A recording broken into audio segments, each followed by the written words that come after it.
Okay, so welcome to the issue one launch of Nine Cloud Journal. This is VJR Nathan, the managing editor, and we have Scott Raven Tarazevitz as the associate editor over there. You can say hi, Scott. Howdy.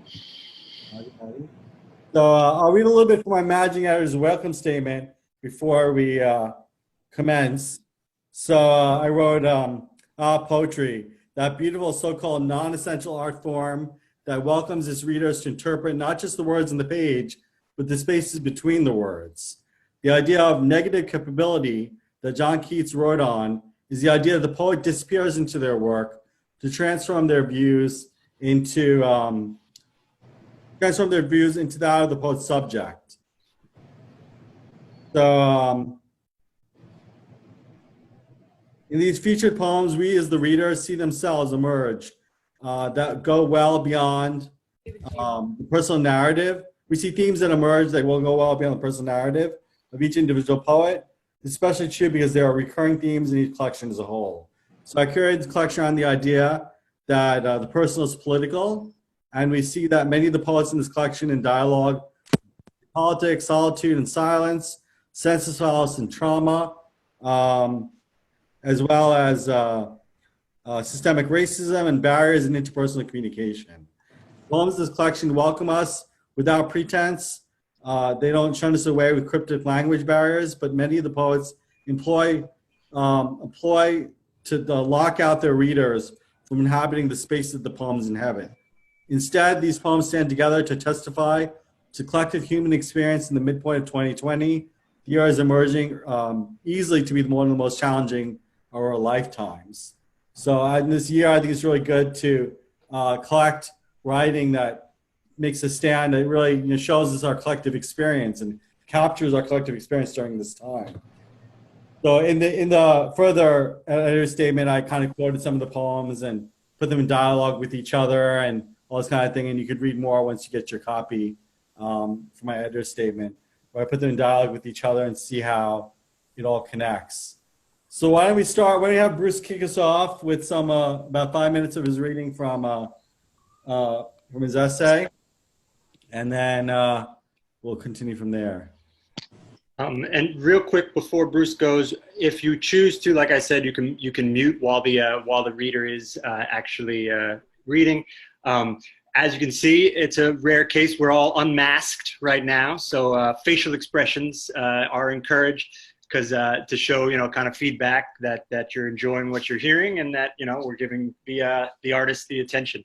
And congratulations, of course, to everybody for being accepted into this.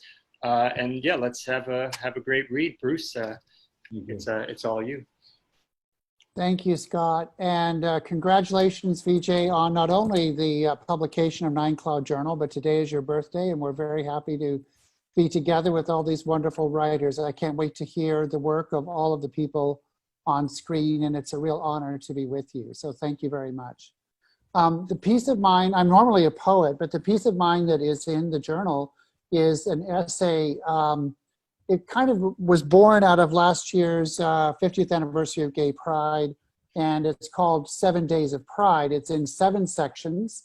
They are Methodists and activists, fraternity, HIV and AIDS, Roman holiday, marriage, out at work, and today and tomorrow. And it's a mini memoir from the point of view of how my life was as a kid growing up in Nebraska, moving to New York, coming out gradually, getting married, living abroad, and so forth. So what I want to share tonight is the section called HIV/AIDS. I was living in Greenwich Village in 1981 when AIDS began. Right away, young men began showing up in bars weak and thin, and then they were gone. I met Pierce, who's my husband, and we quickly became monogamous. We moved to Italy, where the plague was a year or so behind where it was in New York. It would later be equally virulent there. When we returned in 1987, New York was a war zone. Famous people were dying. Acquaintances and then close friends died, often alone and isolated. We'd only hear about it later. I didn't know my own HIV status in 1990 when I came down with a protracted fever. The doctor couldn't find anything, so he took an X-ray. He posted it and called me over, then suddenly bolted from the room to consult another doctor. My heart stopped. This must be bad. This must be it. I sank into waves of terror, anger, and regret. For those moments, I learned how it feels to die young. The doctor returned to say I had pneumonia. That was all. It was a year or two before I eventually got an HIV test, and I still remember every second of the call when I got the results. Negative. I learned that nothing can prepare you for the news your time is up. I became as active as I could, marched in Washington in 1993, cared for dying friends, and grew impatient with anyone, family or not, who wasn't doing enough, who might still be locked in prejudice and bigotry when so many young men were dying needlessly. It was an angry, painful time. And that prejudice and bigotry is still out there. Just ask transgender heroes and heroines in the military or any LGBTQ teenager. The time for this is up. Shame. Thank you, everyone, and congratulations to all of you. Thank you. Thank you. So we'll go to Tyler James Russell next. Thank you. All right, thank you. So I'm kind of in the opposite position. I normally am a fiction writer, and both of the things I have today are going to be poems. So I'm going to go ahead here and try to share my screen.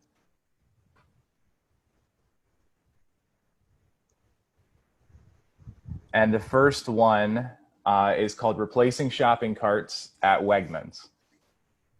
It's somebody's job, I say, and it's already 1:15, and the baby needs a nap, and there's somewhere I need to be at 3, but she always walks the cart past the parking lot receptacle into another, not even hers, so that the 2 carts shunk, collapse, and then continues up to the store, replacing them at the entrance so that somebody else doesn't have to, and I can't help but watch the entire thing. A wooden spoon lays across the boiling rush inside me. She is part of a current in the world that I so often resist. And the other here is a 2-part poem. I was thinking of what else to share, and I've actually had a very good week. I had a chapbook come out on Tuesday, and so this is one of the pieces from that chapbook, and this is called Holy Ghost. 1, you come upon me like a snake bite, that suddenly, and I'm speaking in tongues, my throat so full of fire, my lungs unused to your breath. I speak often of your death, but have never actually watched a man die, so the words come out bloodless.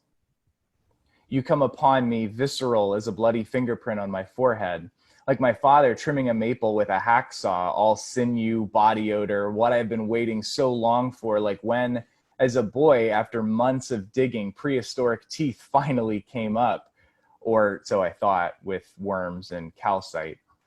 You come upon me like not knowing I've passed out until I've already come to, like seeing a knife sheathed in my own flesh, realizing that something is in you. Glory, I'm bleeding, I am bleeding glory. You come upon me and my mouth is full of fire. Say my name, say something, say this, I was 25, my daughter's crib a shadow prison, your spider fingers over me, what you said that night when it felt like I might die. I look for hidden pockets of your voice, the smallest wafer, but secretly I'm afraid. If I should find it, what then? Secretly I'm afraid of convincing myself that my own thoughts are you. The fossils I found were not dinosaurs, but cow's teeth my father had buried, and then showed me where to dig one last crater in our lunar yard, because I had expected them for so long, he said. 2, Tyler, settle yourself into silence. Take what package you find on your doorstep and serve it to the guests. Do not demand more. More will come, or not. There's space in the world. The heron rises, shaking marsh water from its wings. You are a tree in wind. The universe flames around you. Forgive your father his false bones. You too have lied. Thank you, and congratulations, everyone. Thank you. Thank you. All right. So next up is Gerald Kimmins. Yes. When you see this in print, you will see that the words fiction and fact are usually in quotes because the quotes indicate I have some doubts about the validity of those terms. And the essay is called Fiction versus Fact. I was horrified to hear my 6-year-old grandson state at a recent family dinner that his teacher had told him fiction was fake, which my dictionary defines as designed to deceive or cheat, not real, counterfeit. That dinner exchange made me ponder the larger realm of truth in books and other creative works versus the many, many exaggerations, word spinnings, cover-ups, and sometimes outward lies in purportedly factual material. Witness the works, say, of Homer, Shakespeare, Dickens, Dostoevsky, I'll cut the list short. These Western greats, like many writers from other non-European cultures, have portrayed powerful emotional and psychological truths often missing in many nonfiction works. Likewise, with plays and movies like, say, Death of a Salesman, Angels in America, Streetcar Named Desire,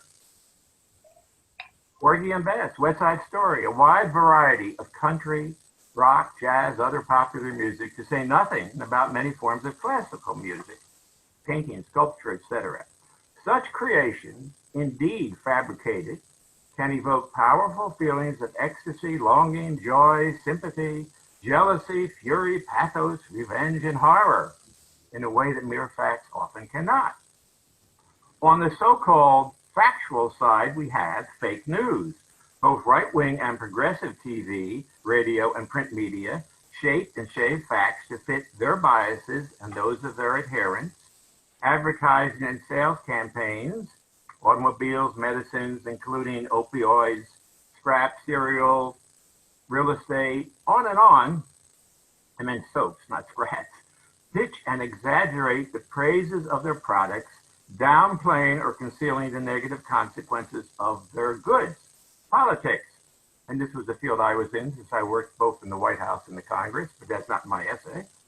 Politicians use all kinds of tactics and exaggerations and evasions to attack their foes and mislead their constituents. Examples are the way facts were manipulated or concocted to justify wars in, say, Vietnam and Iraq. Lawyers and debaters, similarly, they often search not for truth or to find dialogue and common ground, but only to win and to further the interests of their clients or schools. Obviously, both sides in a debate or both sides in a courtroom or lawsuit can't possess the whole truth, only the facts they try to marshal to win their battle and defeat their opponents. Witness our recent congressional impeachment inquiries. Religion. Some leaders have long turned all kinds of myths into seeming fact through manipulation, inducing feelings of guilt, shaming, promises of eternal life or hell. And I say this as a member of the church. History and historians, cherry picking the facts, whitewashing or concealing negative truths, as in U.S. history, the horrors of slavery, enormous role in building the U.S. that slavery did, the bloodthirsty eradication or eviction of Native Americans from their lands, the incarceration of many Japanese Americans in World War II, many other long-standing abuses and ill treatment of women and other minorities. Even science and medicine, and this comes up today, considered two of our society's leading markers of fact and progress, have often in hindsight proved to be wrong, as new discoveries continue to be made in validating past truths. Usually the early discoveries and healings like bloodletting were made in good faith, but not always. The current big differences among allegedly impartial scientists about the reality of climate change or the efficacy, for example, of eugenics, of certain medicines, of good and bad foods, or a succession of weight loss diets. This list of such shattered scientific truths are endless. I'm well aware, I'm almost finished, that some works of fiction, books, operas, movies, television drama have also distorted and obfuscated the truth or tried to promote a cause or otherwise hid a host of realities. I'm also well aware that both fiction and nonfiction writers, and I do both, work to shape a narrative designed to move, convince, and otherwise stir their readers. Witness, for example, movies like Birth of a Nation or Gone with the Wind, in the case of slavery, or Westerns, with their lopsided views of cowboys, Indians, and settlers. But I hope that readers realize that sometimes fabricating a narrative can evoke powerful, essential truths in a way that cannot be matched by factual accounts. Thus, I fervently hope that as my 6-year-old grandson grows into both intellectual and emotional maturity, he learns to recognize the examples sketched above, which make clear that the supposedly great distinctions between fiction and fact are quite often illusory, or as some might say, rather imprecisely, such distinction is a mere fiction. I rest my case. Thank you. Thank you. All right, let's, list. So it's very good. Seem like things are going well. So let's try to remember, if you'd like to read, to put your name on the chat. And we're trying to keep ourselves to about 5 minutes or so. So now, next one up is Catherine to read Ordinary and the World is in Me. So why don't we go to Catherine? Thank you so much. It's a pleasure to be here this evening and to meet everyone. It's wonderful. I want to read the 2 poems that I wrote when I was tied down after a hip replacement surgery. I had a lot of time to think, and the first poem, The Ordinary, examines my revelation that it's okay to enjoy ordinary things in your life. It is okay not to always be doing marvelous and stupendous things all the time and be involved in the most exciting adventures at every turn. That you can find peace and tranquility in the small moments, and that these moments can be the cement that builds a good life. The Ordinary. Clothes in the dryer, tea on the stove, letter half written, candle burning low, radio blaring, sun hanging down, wren in the window, day almost done. Some plans I have spun on crisp white paper in neat little lines. These quiet moments find me not afraid of the ordinary grind. My second piece, The World is in Me, also looks at my interior life. I've struggled with an autoimmune disease most of my life. I came to understand that through memory, one can travel and enjoy the world while sitting quite still during a convalescence. We carry our world within us, and in sharing these worlds, we can make a better one for ourselves and others. The world is in me. Perched outside for a short while, studying the mountain road outside the porch, thinking of journeys past. Today it looked foreign, like the lines on my face. A road can lead you somewhere else, but the rain came and bullied me. Now I sit inside in a reverie, my braid like a vine, eyes like puddles in the road, and hands like knots in a tree trunk. I dream of yesterday's adventures, and the years whisper this truth: the world is in me. Thank you. Thanks so much. Great stuff, guys. Really great. So next one up is Roseanne Krause. Yes, thank you. Thank you, and congratulations to everybody. This is the most naked faces I've seen in one spot in a lifetime, practically.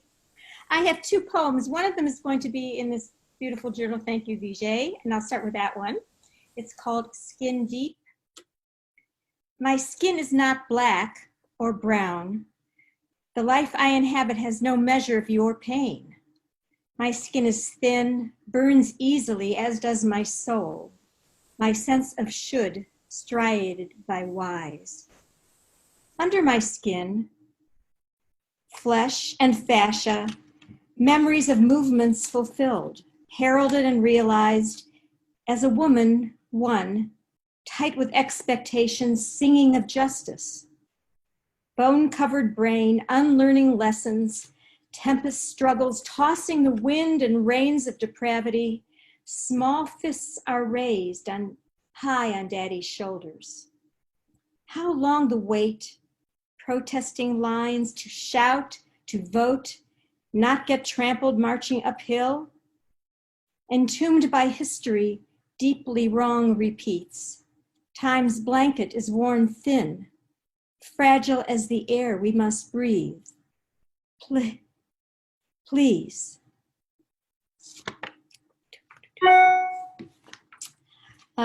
This next poem is also political, but in a different way. The title is Thorned Crown. Numbered as in our days, or how many, how long, numb as in feeling or lack of.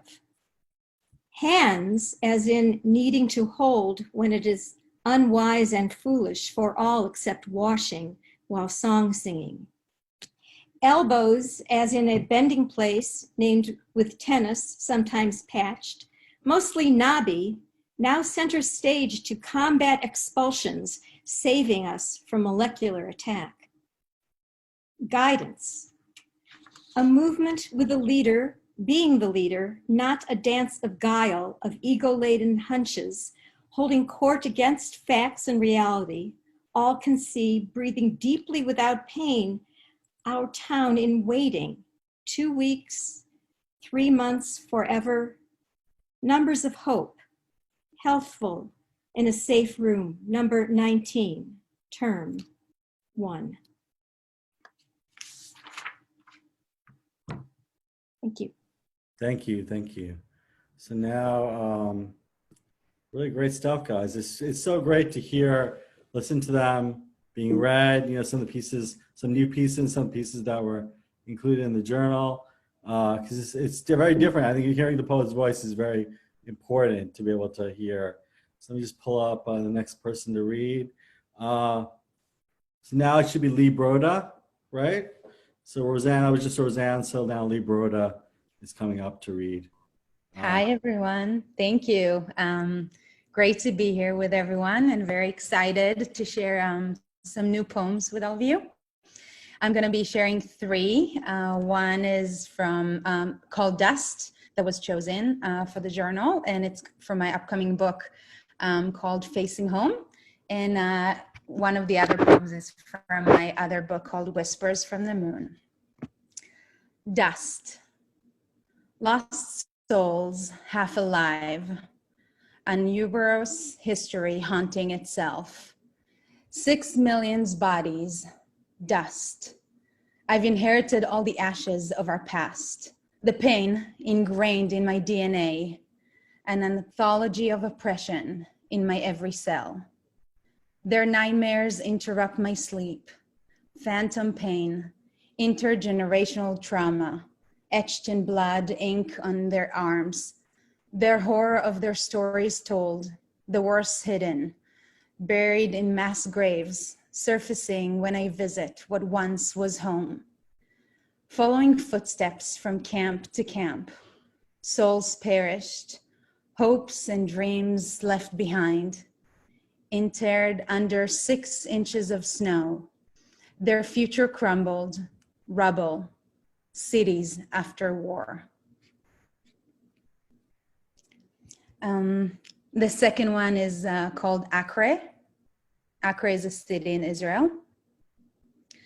At the end of the terrace, where the sea and sky collapse, the sun peeks over the soft line of the horizon, sketching the city anew.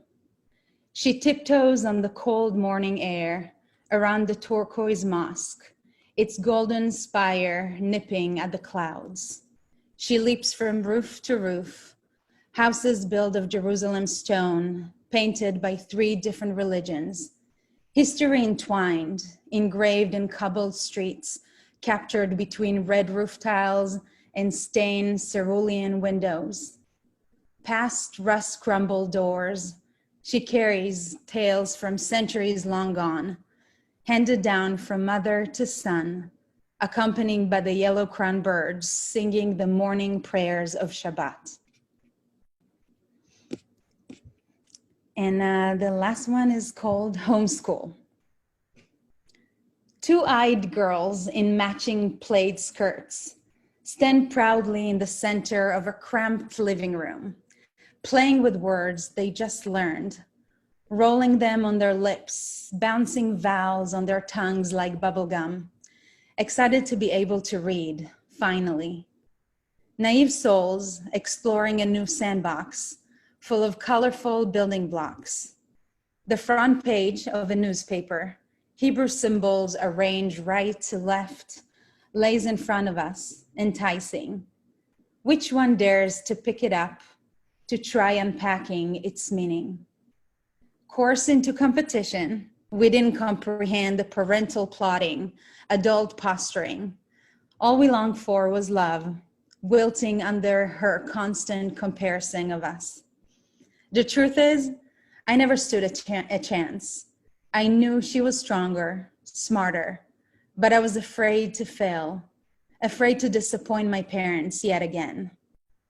If only I knew it was just the beginning of an endless people-pleasing, I would have said no.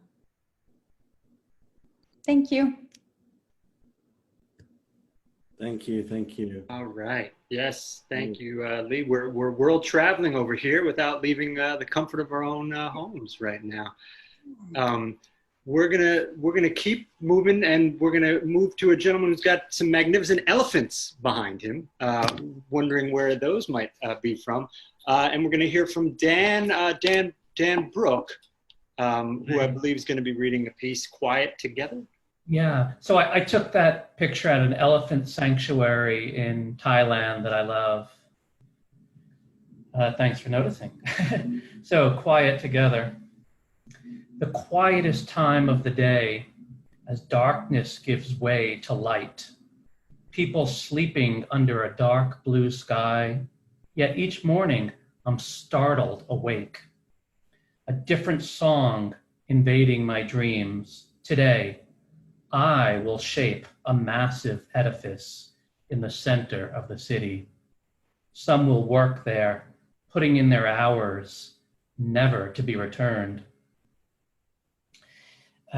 Some will shop there, purchasing indebted dreams that soon dissipate.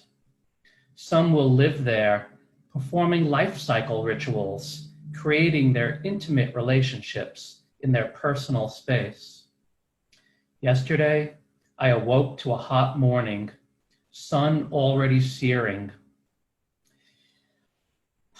With roosters bragging, I went to work in the rice field, baby on my back, splashing through the water, pulling weeds, watching birds, singing to my baby, hoping for a good harvest. Tomorrow, I will wake again, or not.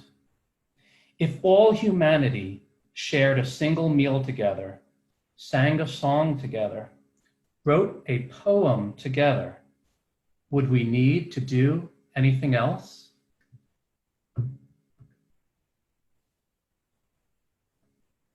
Great. Lovely sentiment to end on there. I remember reading that the first time and struck me for sure, and what we're all doing right now. And we're going to jump to a man who looks to have many a poem behind him, or many a page, Ken Popo, who's going to be reading 5 poems for us this evening. Ken, take it away. Thank you, Scott, and thank you, VJ, and thank you, everybody. I'm loving this. This is great fun. Can everyone hear me okay? All right, very good. The phone is ringing. It figures right when I'm about to read. 2 of the magazines, or the poems that are in the magazine, I'm going to start with, and I'll just read one more after that.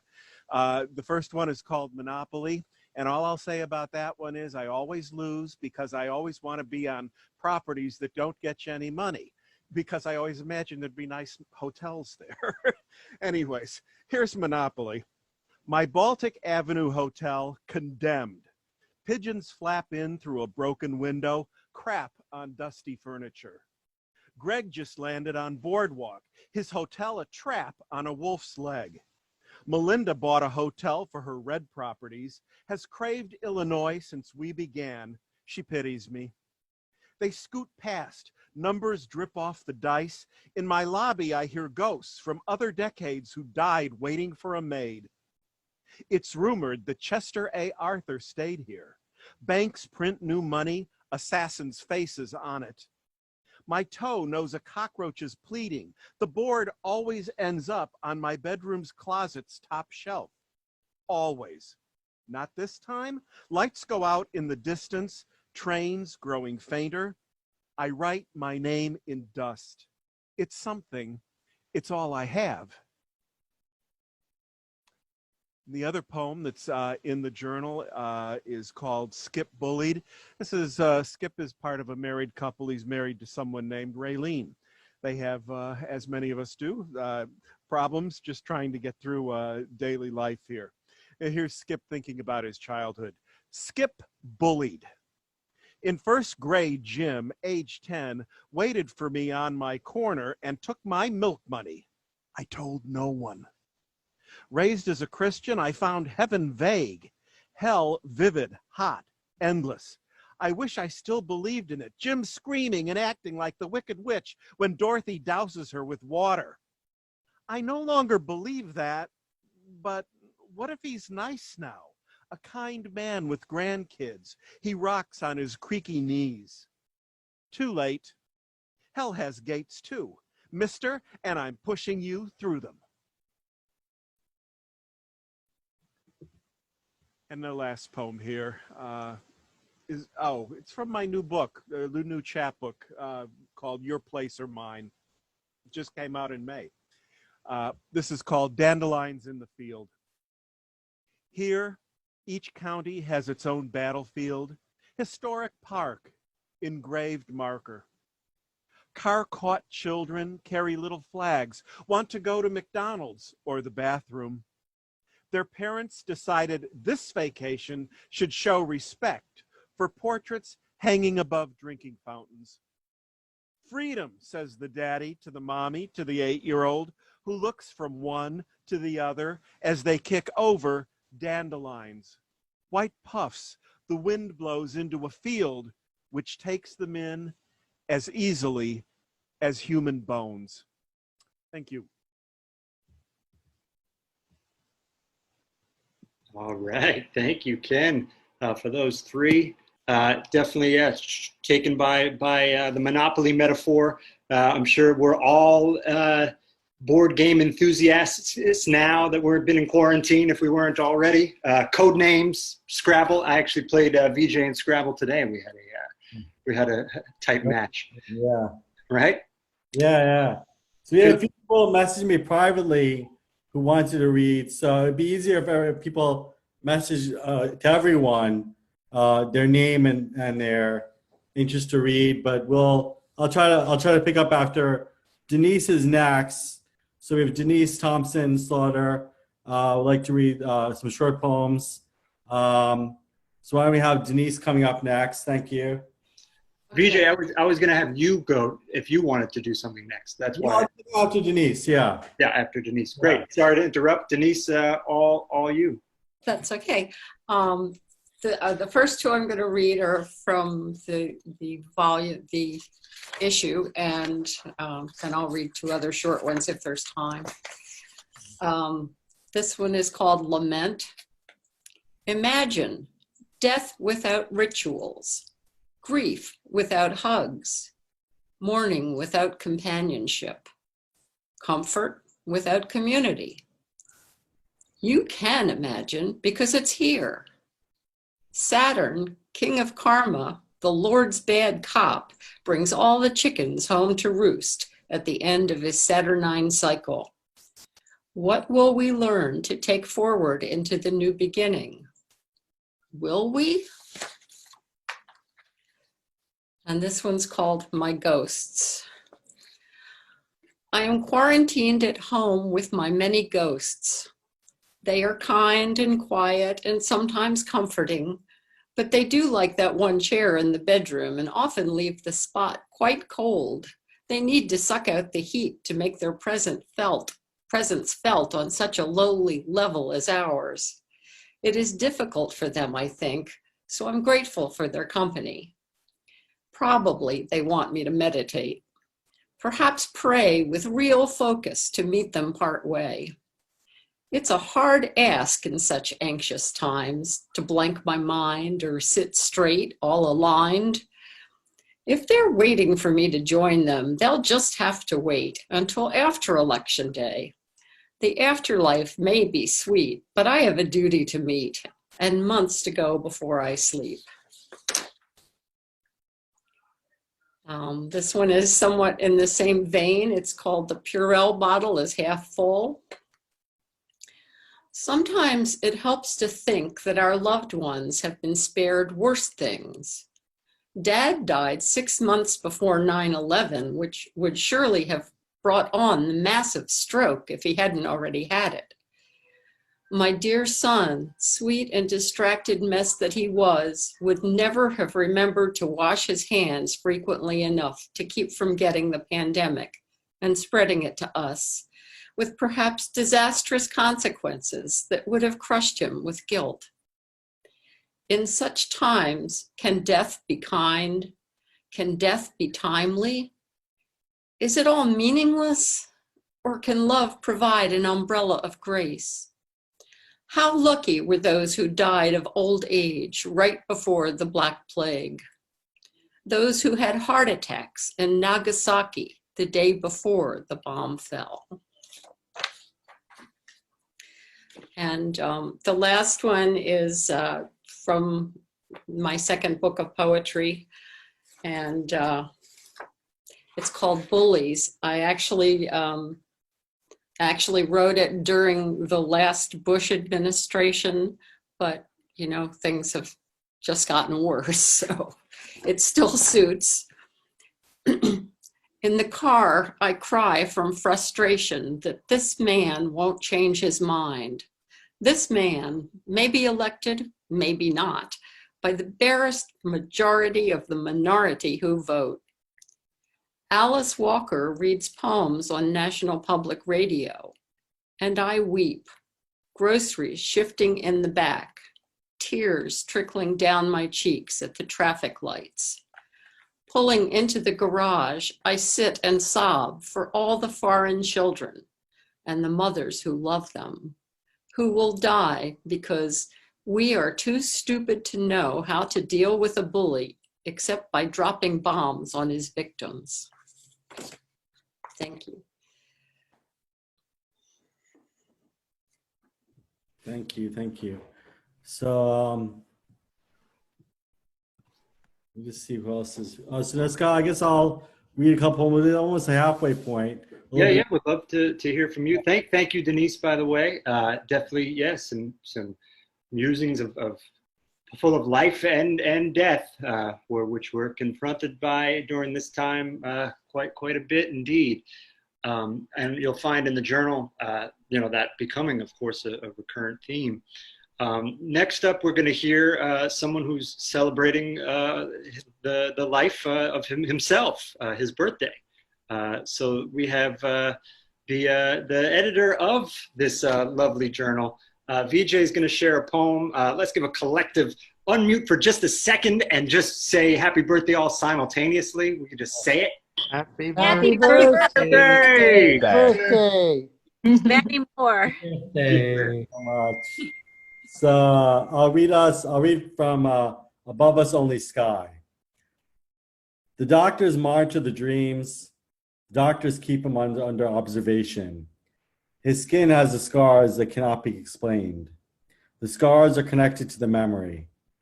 He is not sure if the memories are real. Suspects the memories are of someone he once knew.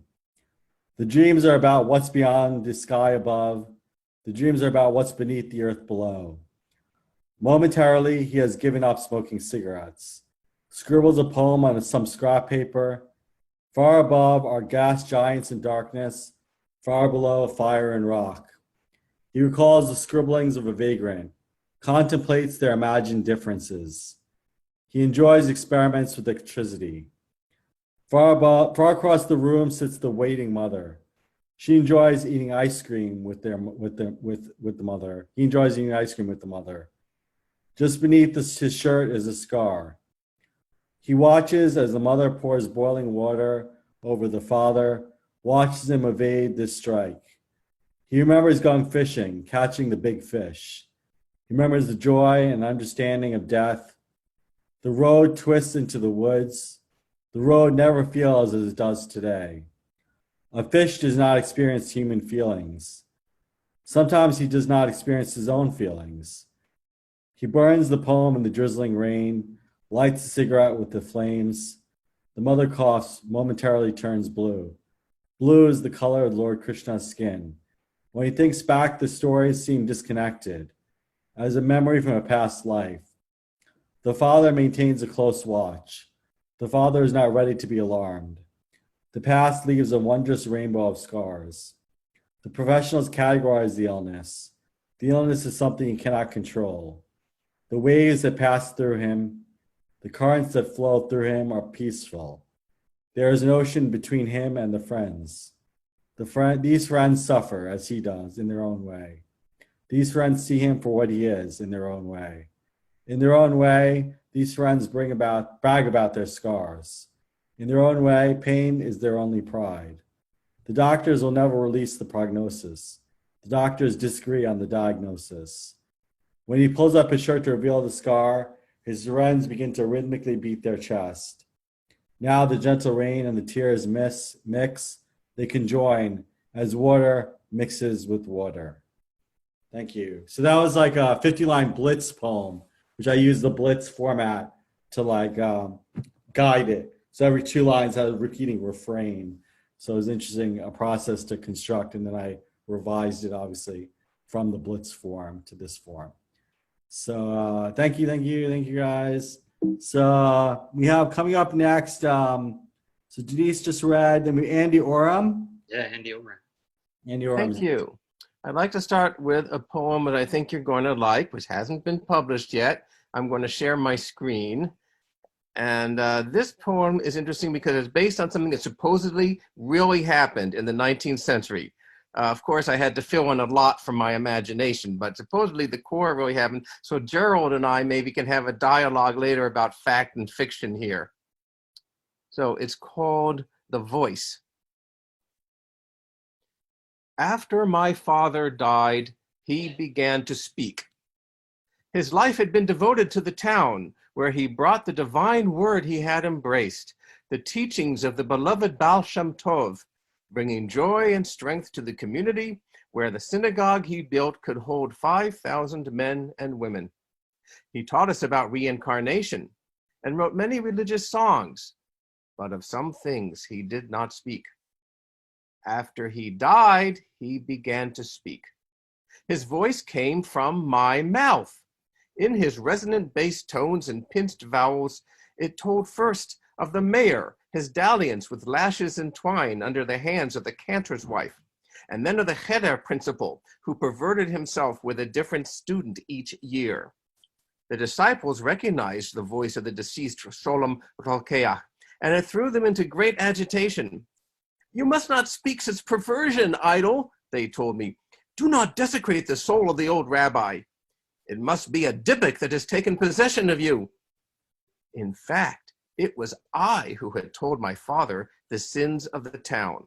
I had warned him when the tax collector was overcharging to pay for prostitutes.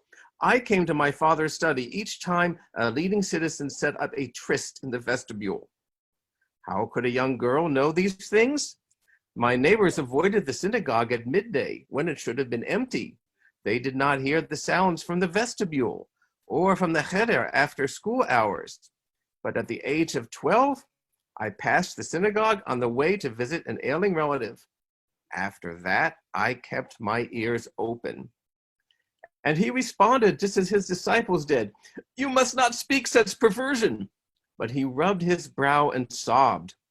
And after I told him that his chief disciple had forced me in the larder, my father rose and entered the foreboding night. I told no one else. I know that he did not either. I married, bore children, but after my father died, he began to speak. So now I have time, I think, to read the poem that was accepted. It's a little bit different. It is called New Stage. So we'll share again. It's often easy to understand it more if you can see. Here we go. New Stage. The first time I won the revolution, they didn't tell me for 20 years. I brushed it aside when they said my parents had mapped paths through the ethos. Hard-trod routes they urged upon the military-industrial complex, but I inherited their walking sticks. Sometimes I passed convoys on my way. Before we even knew that revolution was over, we were defining a new stage. We counted it a success because so many people showed up, although our tallies were probably off because we lost track of where they left and brought our props. The floodlights were on all the time. We were high on the platforms. Our vapors turned into monuments. Everything was speeding up. We didn't have catalytic converters, so we gunned it. No memory of more than 30 years was worth anything. Chess games were lost by running out of time. We changed the names of the pieces and all the squares too. The path to victory wasn't so straight anymore. When we emerged from the end of the embankment, we encountered a new people incapable of evil. Today, they throng the marketplaces as truckloads of panaceas are unloaded. With a swipe, you can sign up for a lobotomy on demand. You don't even need single-factor authentication to order dopamine. The chess pieces now are scattered through the mud. I'm trying to pass the bike chain back over my rear wheel. When I rejoin the revolution, I'm seeking a new stage without guillotines. Instead, there will be a ticket at the entryway for every applicant and a fantastic door prize for all. Everyone will know who they are for the first time. Did I use up my 5 minutes, or is there time for half a page or something? I think we're gonna keep going. Yep. Okay, thank you. 5, but thank you, Andy, for both of those pieces. A varied look we got from those two. I was struck by the first two readers we had too, who both did works that were, I don't know, outside their comfort zone, but not what they usually get published for, where it was kind of a poet that was writing more in fiction, or in a fiction that became a poet. And this next poet that's going to be coming up, I know from the performance poetry scene. And one of the next prompts for the poetry for the next edition of this magazine is going to tie a little bit to how does a performance poem appear on the page? What would that look like with kind of, would there be stage directions? Would there be light cues? How could we best put a performance poem onto the page? Because a lot of my friends, a lot of people in the performance poetry world, obviously out of work right now, and looking for ways that other people, they can get readers and stuff like that. So that's going to be coming up in the future issues. But this next poet, yeah, I really enjoy his stuff. I've known him for a bit now. We have an open mic on Thursday nights where all of you are welcome. VJ joins that as well. And a focus on that one is like works in progress often. If you want to kind of just bring something that you're kind of working on, you just want immediate feedback, you're totally welcome to join that. But let's please hear from Jacob Moses now. Welcome, Jacob. Thank you, Scott. VJ, happy birthday once again. I'm going to read from my book, Seance. This is the latest book to come out for me. And I've been hearing a lot of Jewish-themed poetry. I want to continue along that vein. This first poem that I'm going to read is the first poem in Seance, and it is called Genesis of Jacob. It was also published in an anthology put forth by Auroras and Blossoms. Aurora. I always have a hard time saying that name of that one, but here we go. On the pink moon, I left behind a dozen years of instability. A tribe was born for every year I tossed insanity into the forge. Each tribe presented a gift rising from these sacrifices, my darkness illuminated by the rising sun of Reuben, my walls excavated through subterfuge of Simeon, my heart protected through visions of Levi, my weakness absolved via the lion's heart of Judah.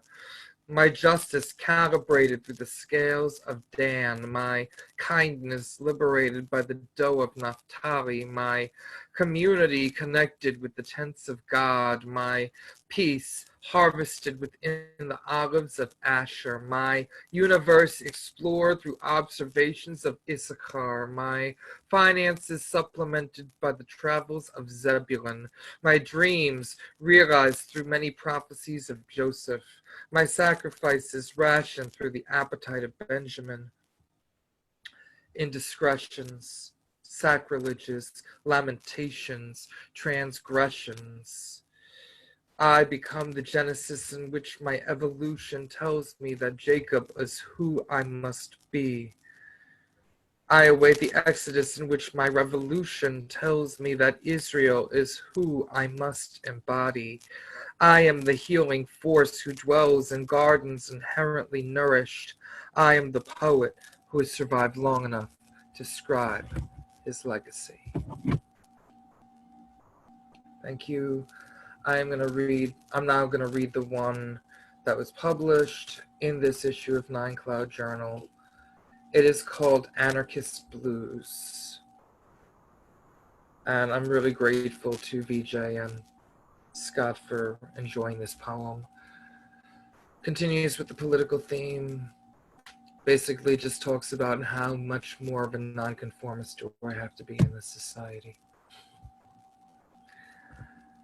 I won't be the one to march with you in solidarity, and I won't be the one to prove you right and give you clarity, and I won't be the one to hail your conscience as a rarity, and I won't be the one to be the foil for your hilarity, and I won't be the one to just say yes to you inherently, and I won't be the one to end my life for you like Jeremy, and I won't be the one to help you see like beta carotene, and I won't be the one to stand by as your morals atrophy, and I won't be the one to ask your countenance to stare at me, and I won't be the one to ever take your hand and marry me, and I won't be the one to hear you justify your fallacies, and I won't be the one to simply follow your herd merrily, and I won't be the one to just obey without sincerity, and I won't be the one to sing to gain some popularity, and I won't be the one to will my wealth like you're an heir to me, and I won't be the one to change because you never cared for me. Thank you. Thank you. Thank you. Great stuff. And Right. remember, we're going to be opening up issue 2 like tomorrow. I'm going to put up the thing. So if anybody has any friends or something or they want to share the submittable again, we'll be making that available for issue 2. So we'd like to obviously get, new voices, but of course you guys can, share the submittable. So next up we have Cleo Griffin wants you to read. Cleo, is Cleo still here? Yes, thank you.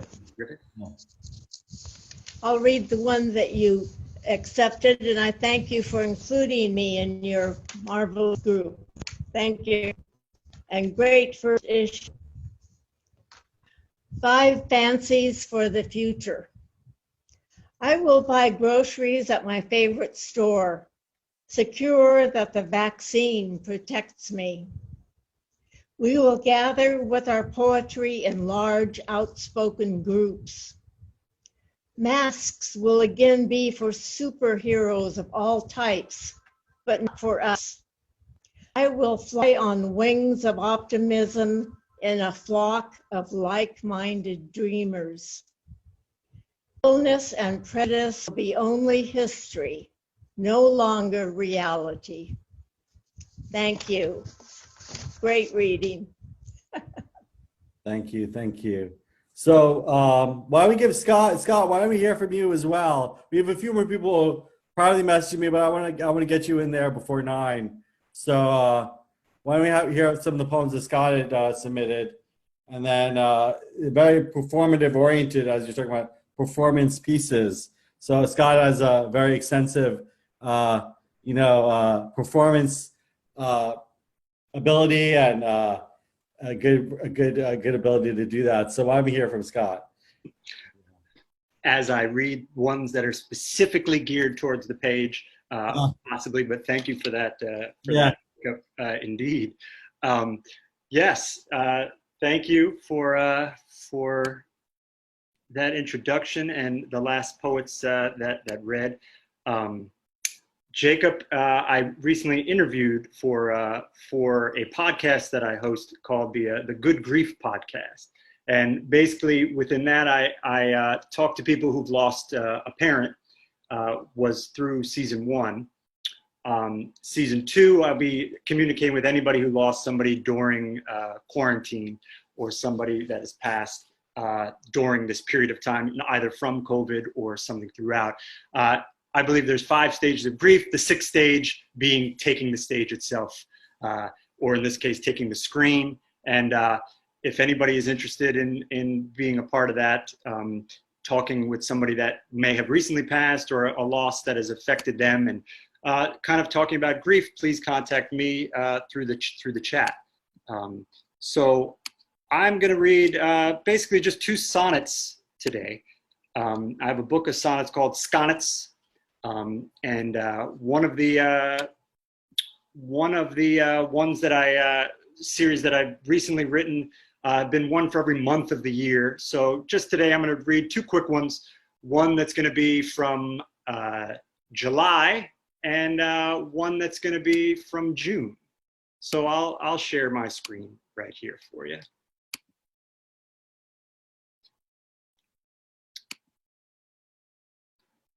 July, anti-Semitic semantics.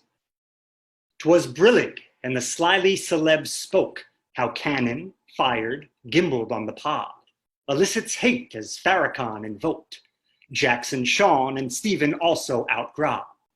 Educate of the Jubberwock, my sons. Why must blacks and Jews bite and claw tonight? Both been persecuted, oppressed, and shunned. Egypt Exodus, a similar plight. Right civil led by king and both ghettoed. When masked singers unmasked as a bigot, our Tolji Hollywood gets geppettoed. Confused, burbled as a broken spigot. Kindred spirits, I say, a fractious day. You may have Yahweh your way, Kalu, Calais. And the poem is a acrostic as well for the Jubberwocky.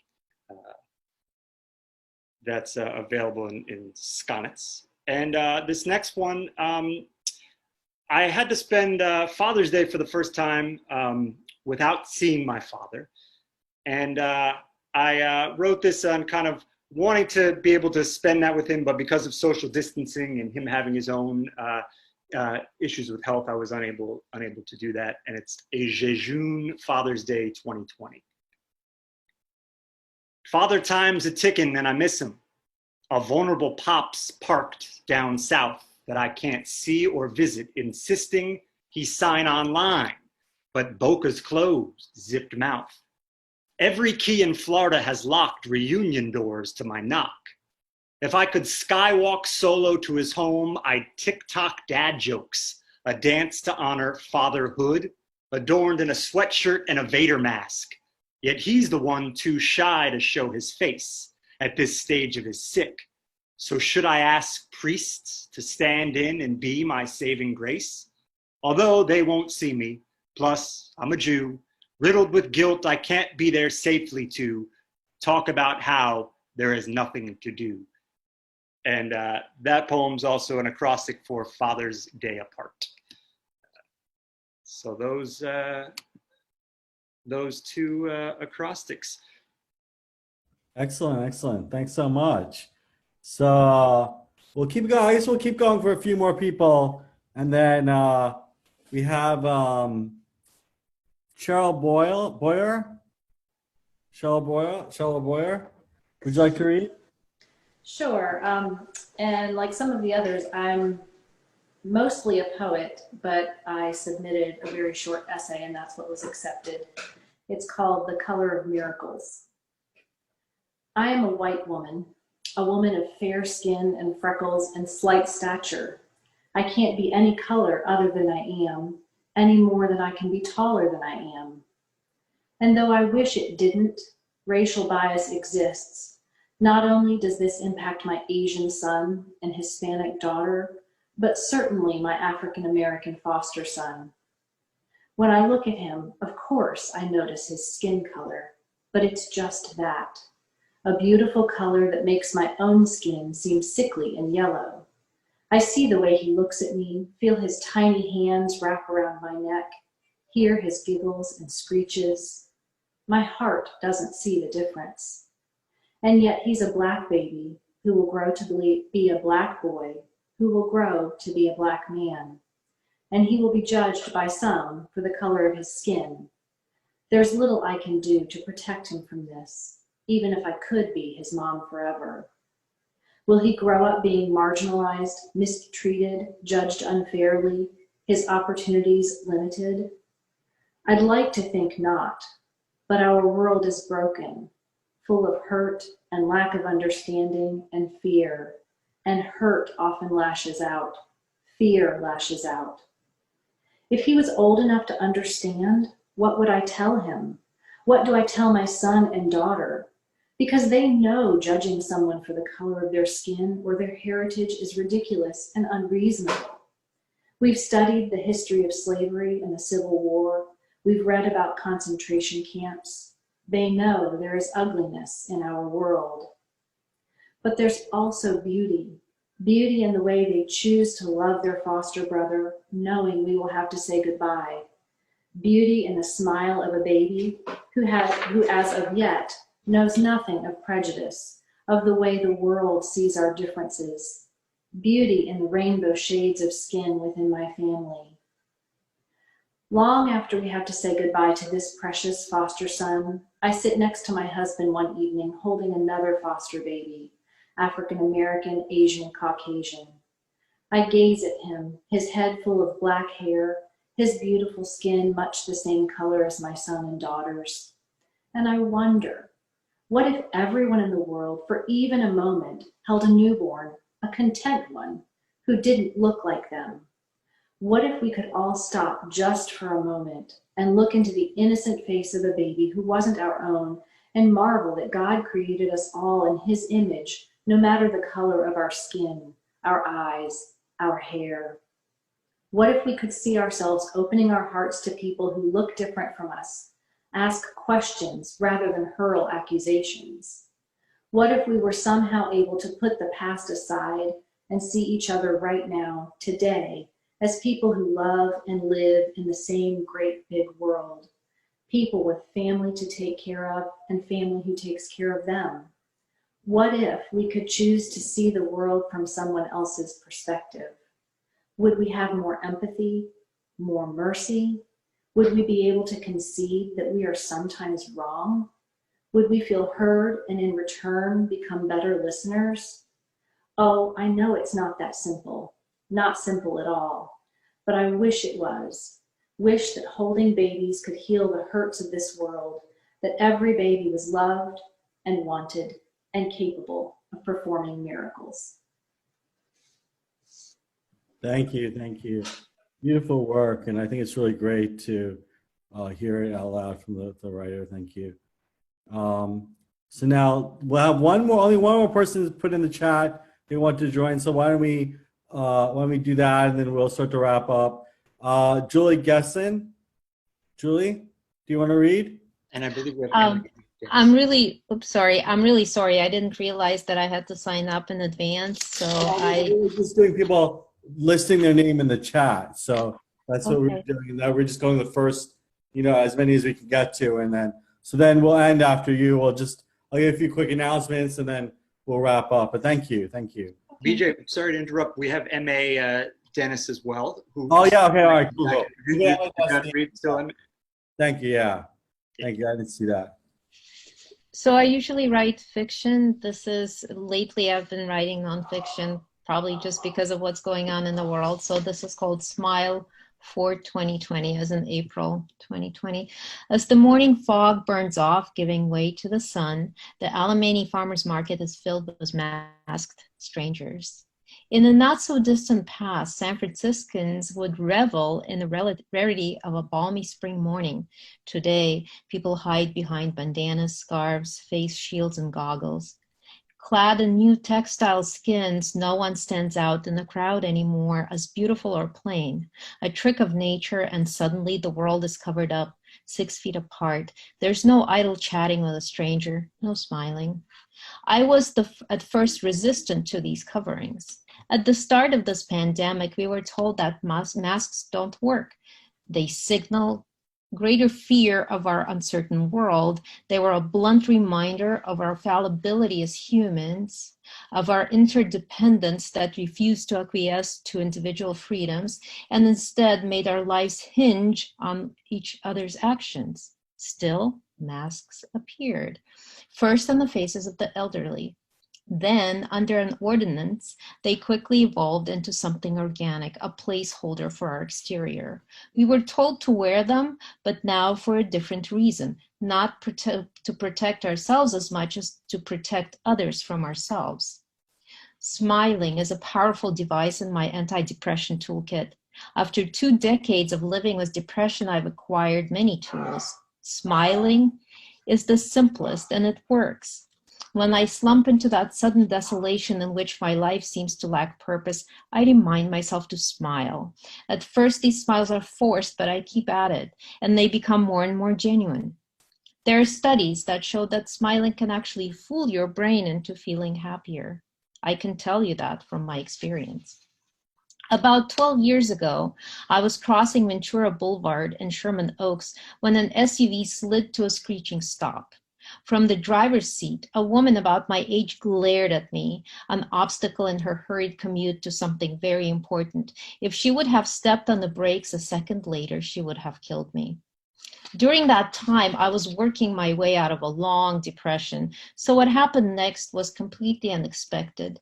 Instead of rage, that would have been my most likely emotion in such a situation, I looked into her eyes and smiled, and she smiled back at me. A genuine smile. That instant she felt familiar, as if she was my kin, and I think, or hope, she felt it too.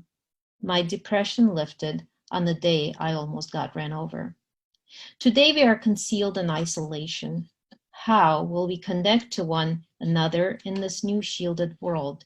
Strangers have become potential killers, their exhalations a source of malignant, thorny spheres. We are becoming more depressed, devoid of some important tools for our recovery, if and when there will come a day when we no longer live in fear of this disease. Will masks still be the norm? Will there be strangers smiling at each other the way we once did when we took it for granted? When we didn't do it enough? The purpose of a mask is to protect the other. It will only work if we can stop barreling through our lives like SUVs through a stop sign and recognize each other's humanness, and that can push us towards our better selves.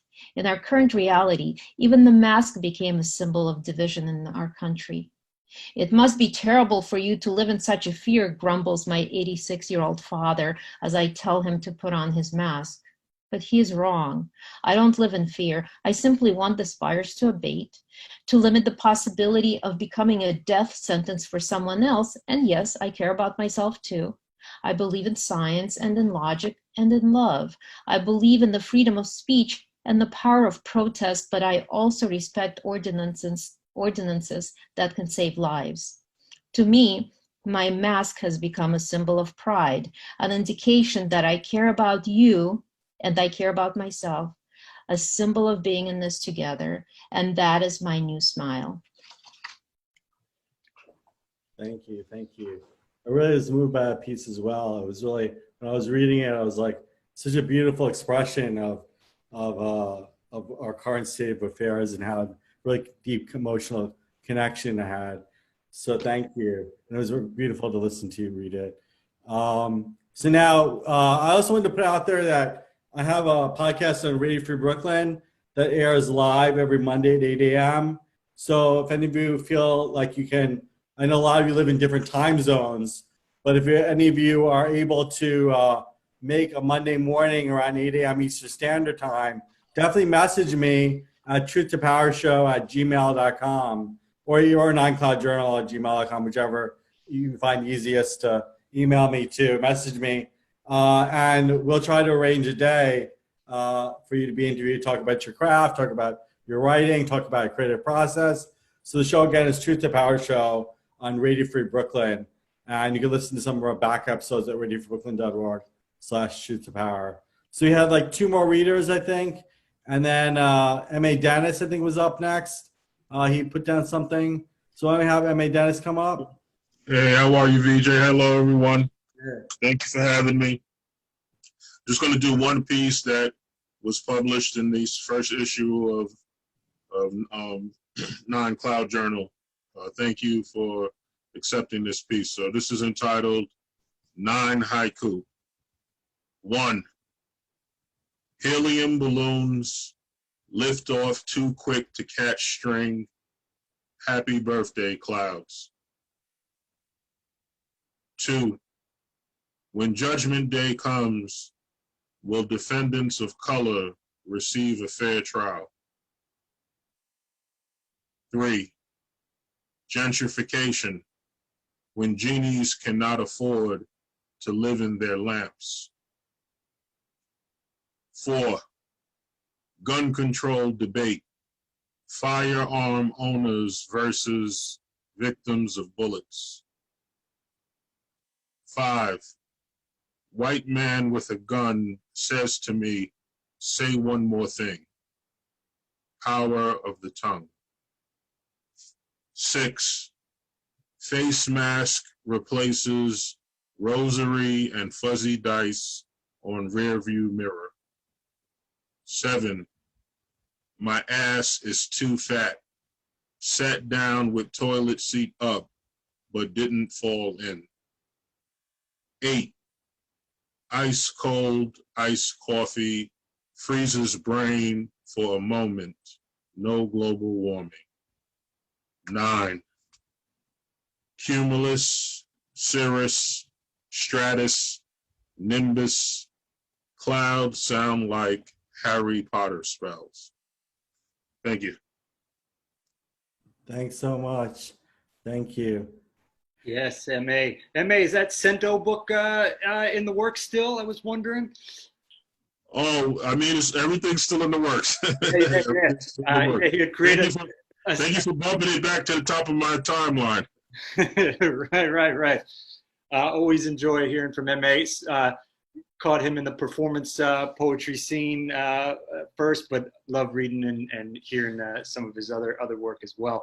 So we'll look out for that. It's Cento, found poems based on television, lines from episodes of television, which is pretty cool. Yeah, cool. So I think taking us out, is Thomas want to read? I know somebody put down Thomas Fukalora to read. Did Thomas want to read? Yeah, did he want to share? You want to share 1 or 2 pieces from is Thomas still there? Yes, I am. All right, cool. Why don't we get you to bring us out then, Thomas? All right, I'm just going to read the 2 pieces that were published. Thank you for publishing them. I gave up hope and died, and it worked.